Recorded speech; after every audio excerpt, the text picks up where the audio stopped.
Pois bem, meus amigos, já reparou que, bem na véspera do feriado ou recesso, aparece uma galera com situações bem complicadas de manutenção, com o carro todo detonado, querendo que o técnico e a equipe façam milagre num tempo recorde e pior ainda, com dinheiro e paciência curta.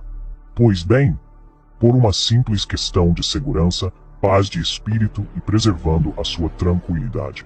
Antes, durante e depois de recessos, aconselho o guerreiro a não pegar este tipo de BO.